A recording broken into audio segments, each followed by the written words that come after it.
Hi everyone, welcome back to How Logical. In today's video, I'm going to guide you through how to download Zoosk application on your Android device. Keep watching the video till the end and don't forget to subscribe to our channel by hitting the subscribe button.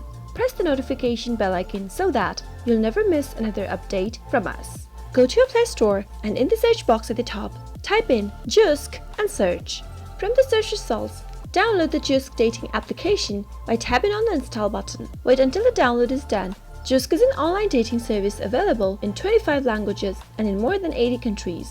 It is one of the best dating apps for meeting people or for searching for love online.